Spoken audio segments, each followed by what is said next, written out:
नमस्कार दोस्तों, स्वागत है आपके अपने चैनल सक्सेस स्टडी पॉइंट में। तो दोस्तों, हम लोग क्लास 10th के पहले जो चैप्टर है मंगलम, उसका संपूर्ण अर्थ और ऑब्जेक्टिव क्वेश्चन जान लिए थे।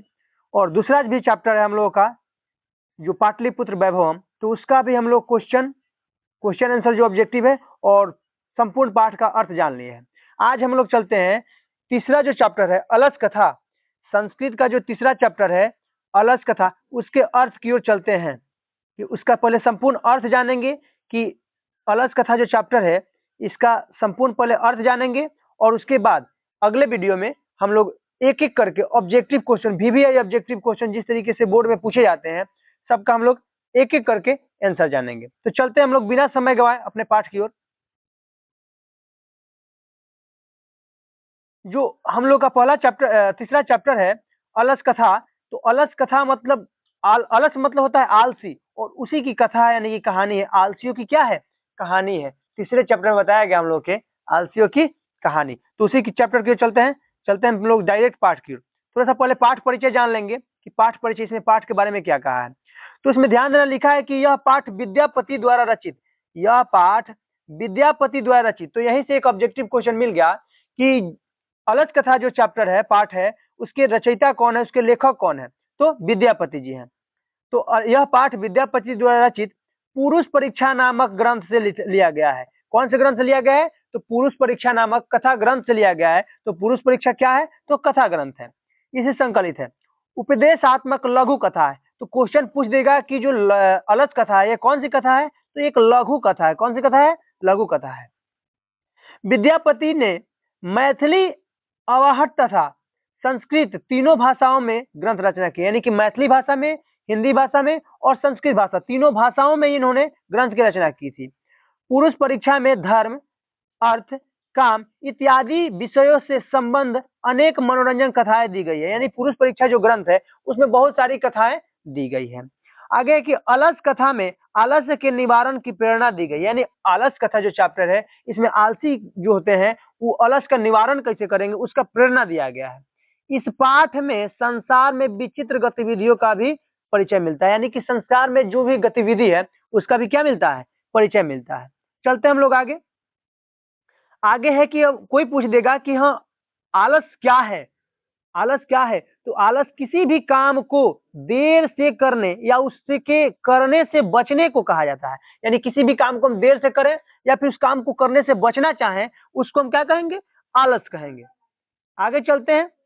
आगे बताया है कि ये तो आलस हो गया, लेकिन आलसी किसे कहते हैं? तो जो सुस्त यानी निकम्मा होता है, वैसा व्यक्ति जो निकम्मा होता है, जो काम धाम नहीं करता है, उसे आलसी कहा जाता है। यानी वैसा व्यक्ति जो निकम्मा होता है, काम धाम नहीं करता है, सुस्त होता है, उसे आलसी कहा गया है। आलसी व्यक्ति जीवन में सक्रिय नहीं होता है। यानी कि जीवन में अपना कोई भी काम वो नहीं कर पाता है, सक्रिय नहीं होता है और समय पर अपना काम नहीं कर पाता है। जो आलसी होगा वो कभी भी अपने समय पर अपना काम नहीं कर पाएगा। इस स्वभाव के लोग काम से बचने के बहाने ढूंढते हैं। यानी कि जो व्यक्ति आलसी होते हैं वो काम से बचना चाहते हैं, यानी कोई काम नहीं करना चाहते हैं। भले वो एक दिन उपवास रह जाएंगे, बिना खाए रह जाएंगे, लेकिन काम नहीं करना चाहेंगे, या फिर अपना काम दूसरों से करवाते हैं। या तो अपना काम करेंगे ही नहीं, या फिर अपना काम क्या करेंगे? दूसरे किसी से करवाएंगे। चलते हैं आगे। आगे हम लोग डायरेक्ट पाठ की ओर चलते हैं। तो यहाँ पर लिखा है कि ध्यान देना है कि अयम पाठ यानी कि यह पाठ विद्यापति कृतस्य कथा ग्रंथस्य पुरुष परीक्षा इति नामकस्य अंश विशेषो वर्तते। यानी यह जो चैप्टर है, यह पाठ जो है विद्यापति द्वारा रचित कथा ग्रंथ पुरुष परीक्षा नामक ग्रंथ का क्या है? अंश विशेष है। तो यह जो चैप्टर है पुरुष परीक्षा नामक ग्रंथ का क्या है? अंश विशेष है। पुरुष परीक्षा नामक ग्रंथ से ही इस चैप्टर को लिया गया है, इस पाठ को लिया गया है। आगे चलते हैं। तो आगे है कि पुरुष परीक्षा सरल संस्कृत भाषायाम कथा रूपेण विभिन्न नाम मानव गुणा नाम महत्व वर्णयति। यानी पुरुष परीक्षा जो है ये कथा ग्रंथ जो है मानवीय गुणों पर प्रकाश डालता है कि मानव में क्या गुण है और क्या अवगुण है। आगे है वर्णयति दोषानाम च निराकरणाय शिक्षाम ददाति। और दोषों को कैसे दूर करना है उसी का शिक्षा देता है। यानी कि मानव में क्या, मानव को, मनुष्य को क्या गुण को, कौन से गुण को ग्रहण करना चाहिए और कौन से दोष को उसको त्याग देना चाहिए, उसी का क्या देता है, ये शिक्षा देता है। चलते हैं आगे हम लोग। आगे ध्यान देना है कि विद्यापति लोकप्रिय मैथिली कवि आसित। विद्यापति कौन थे, क्वेश्चन पूछ देगा तो लोकप्रिय मैथिली कवि थे। कौन थे, मैथिली कवि, मिथिला के कवि थे। अपि च बहुनाम संस्कृत ग्रंथानाम निर्माता अपि विद्यापति आसित। यानी इन्होंने क्या किया है, बहुत सारे अनेक संस्कृत ग्रंथों के निर्माता भी है। यानी इनको संस्कृत का भी ज्ञान था, इसलिए संस्कृत में अनेक सारे ग्रंथों का इन्होंने निर्माण किया है। आगे चलते हैं। आगे हम लोग का है कि इति तस्य विशिष्टता संस्कृत विषय अपि प्रभुता अस्ति। इनकी जो विशेषता है वो संस्कृत भाषा में भी है, यानी कि संस्कृत भाषा में भी बहुत है। ये संस्कृत भाषा में भी बहुत सारे ग्रंथ का निर्माण किए हैं। प्रस्तुत पाठ है, यानी कि इस पाठ में, प्रस्तुत पाठ में आलस्य नामकस्य दोषस्य निरूपणे व्यंग्यात्मिका कथा प्रस्तुता विद्यते। यानी कि इस जो पाठ जो लिया है, अलस कथा है, इस पाठ में आलस्य दोष है और इसको साबित करने के लिए एक व्यंग्यात्मक कथा प्रस्तुत किया गया है, व्यंग के रूप में प्रस्तुत किया गया है। चलते हैं आगे हम लोग पाठ की ओर। आगे की नीतिकारा आलस्यम रिपु रूपम मान्यते। वीवीआई ऑब्जेक्टिव क्वेश्चन यहाँ से निकल जाएगा कि नीतिकार लोग आलस को क्या मानते हैं, तो रिपु रूप मतलब शत्रु मानते हैं। रिपु मतलब होता है शत्रु होता है, तो नीतिकार लोग जो होते हैं आलस को क्या मानते हैं, शत्रु रूप मानते हैं। चलते हैं आगे। आगे लिखा है कि आसित मिथिलायाम वीरेश्वरो नाम मंत्री। यानी कि मिथिला में एक वीरेश्वर नाम का मंत्री रहता था। किस नाम का मंत्री रहता था, तो वीरेश्वर नाम का मंत्री रहता था। स च स्वभावाद दानशील कारुणिक च सर्वेभ्य दुर्गतेभ्य अनाथेभ्य च प्रत्यहम इच्छा भोजनम दाप्यति। यानी वह करता क्या था कि च स्वभाव दानशील, वह स्वभाव से कैसा था, दानशील था। कारुणिक च, कारुणिक भी था, कारुणिक यानी दयावान भी था। सर्वेभ्य सभी, दुर्गतिभ्य यानी कि दुर्गति वालों की, अनाथेभ्य अनाथों को, जो अनाथ होते हैं जिनका कोई नहीं होता है, प्रत्यहम इच्छा भोजनम दाप्यति, इच्छा भर भोजन देता था। यानी कि वैसे जो दुर्गति में जीवन जीते थे या फिर जो अनाथ बच्चे थे उनको क्या कर देता था, तो इच्छा भर भोजन देता था। आगे चलते हैं। आगे है कि तन्मध्य आलस्यभ्यो अप्यौन वस्त्रे दाप्यति।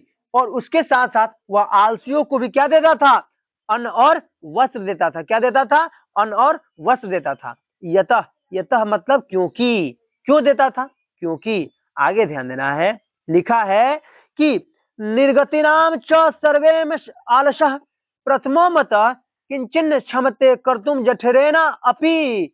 वही जठरेना मतलब होता है पेट, जठरेना मतलब पेट की अग्नि।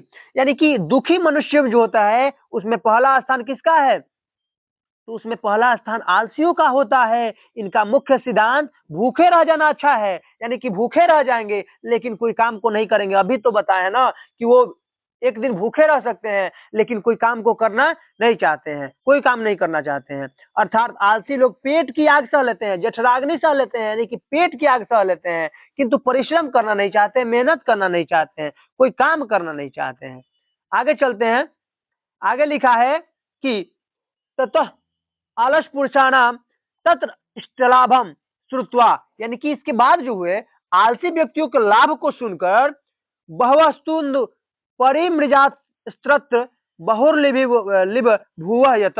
इसके बाद आलसी व्यक्तियों के सुख सुविधा को देखकर वहां से जो कुछ बनावटी आलसी लोग जो थे अपना तोंद बढ़ाए हुए और वहां पे चले आए। क्यों चले आए, तो यतः, यतः यानी कि क्योंकि, क्योंकि आगे बताया है। आगे ध्यान देना है, स्थिति सौकर्य मूला ही सर्वेशम अपि संहते सजाति नाम सुखम दृष्टवा के न धावंती जानतव।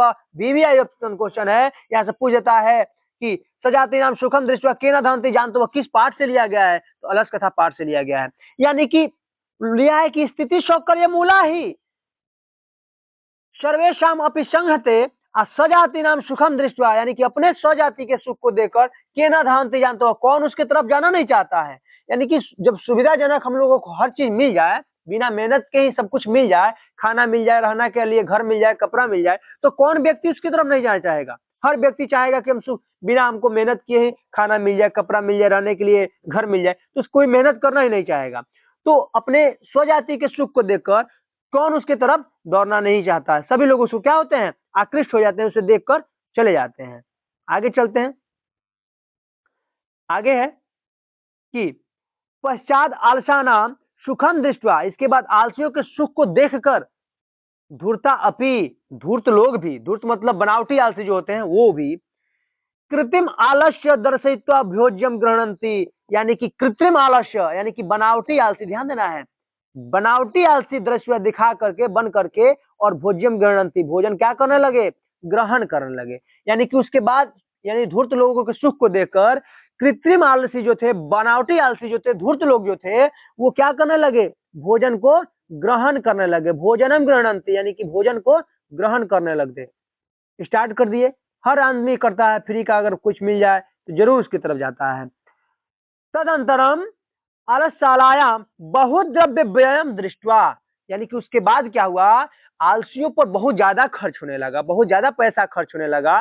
तो यह देखकर तनयोगी पुरुष है परामर्शम, इसके बाद तनयोगी पुरुष जो वहां कर्मचारी जो थे वो क्या दिए, परामर्श दिए राजा से, क्या दिए कि यदक्षम बुद्ध्या करुणाया केवलम अलसेभ्य स्वामी वस्तुनि दाप्यति, यानी कि वो वहां के कर्मचारी जो थे वो लोग बोले कि क्यों ना हम लोग आलसियों की परीक्षा लें, यानी कि हम लोग को तो केवल आलसियों को ही भोजन देनी है ना, ये बनावटी आलसी भी बन गए हैं। हालांकि किसी के सर पर तो लिखा नहीं है कि हाँ कौन आलसी है कौन बनावटी आलसी है, तो बहुत ज्यादा खर्च हो रहा है। इसके बाद वो लोग क्या एक तरकीब निकाले, क्या तरकीब निकाले, आगे ध्यान देना है, ध्यान देना है। कपटेन अलसा अपि गणंती इत्यस्माकं प्रमद, यानी कि जो कपटी आलसी थे वो भी हमारे, ये मंत्री लोग क्या बोले, वहां कर्मचारी क्या बोले, जो कपटी आलसी हैं यानी कि जो बनावटी आलसी हैं वो भी हमारे अलसला में आ गए हैं और भोजन को क्या कर रहे हैं, ग्रहण कर रहे हैं, है ना। ये हालांकि ये आलसी है नहीं।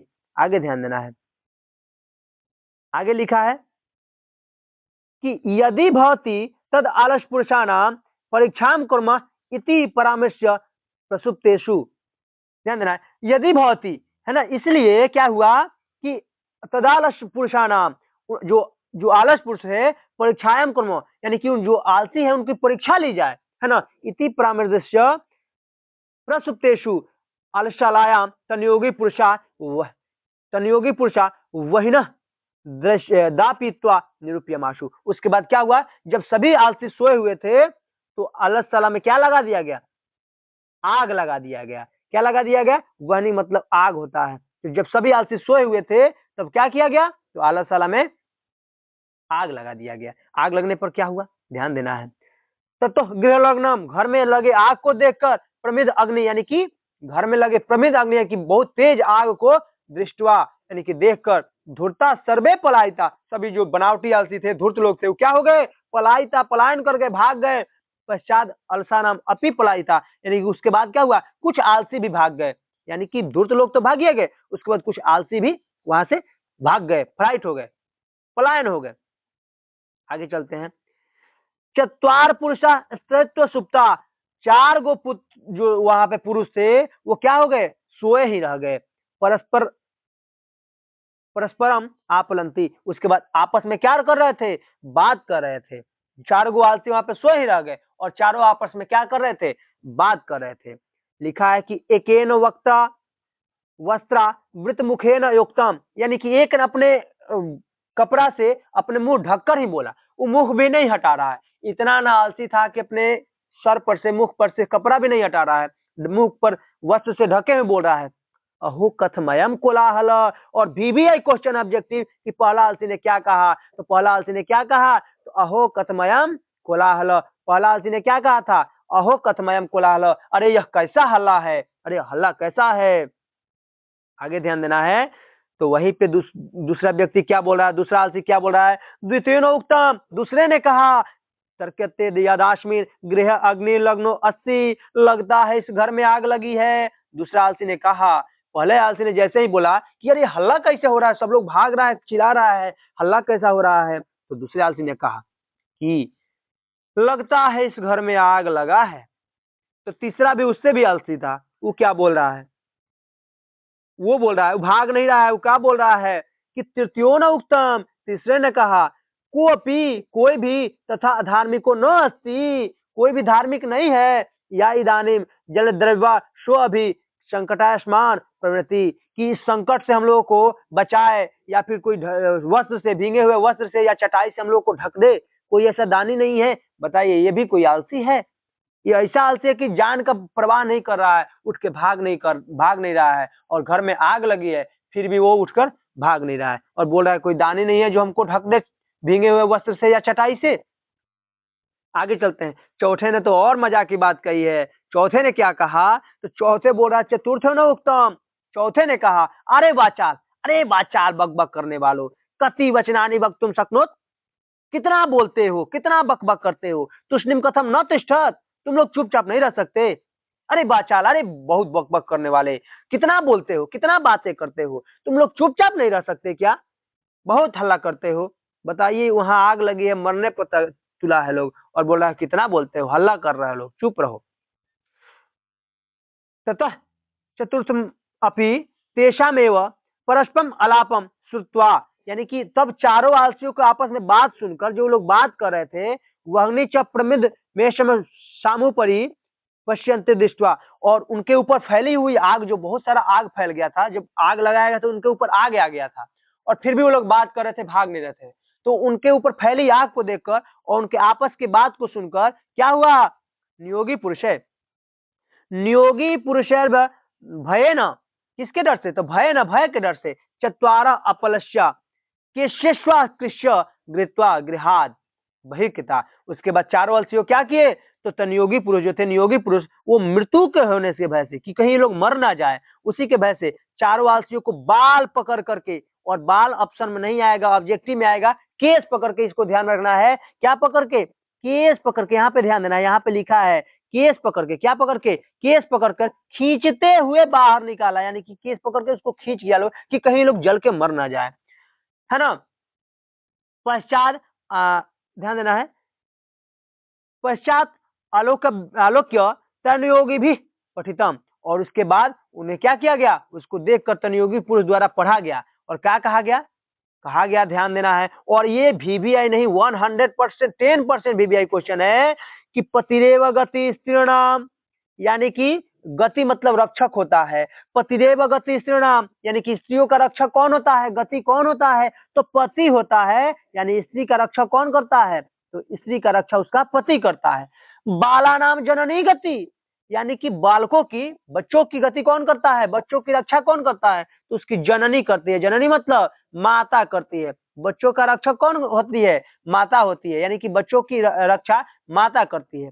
न आलसा नाम गति, यानी कि आलसियों की गति नहीं है, कच्ची लोक के, किसी भी लोक में, किसी भी लोक में आलसियों का गति नहीं है, यानी रक्षक कोई नहीं है। कारुणिकम बिना, यानी कि दयावान बिना, दयावान व्यक्ति के बिना आलसियों का रक्षक इस किसी भी लोक में कोई नहीं है। आगे है, आगे ध्यान देना है, आगे है कि पश्चात एषु चतुर्वश्य अलेषु अलसेषु ततः अप्यधिकतरम वस्तु मंत्री दापयमाश, उसके बाद इन लोगों को क्या किया जाने लगा? और बाद में उन चारों वासियों को पहले से भी अधिक वस्तु और कपड़े और खाने वाला भोजन दिया जाने लगा। तो ये हमारा था चैप्टर था। अगर वीडियो अच्छा लगा हो तो चैनल को क्या करें? सब्सक्राइब कर दें और लाइक कर दें और अपने दोस्तों के साथ शेयर कर दें। धन्यवाद।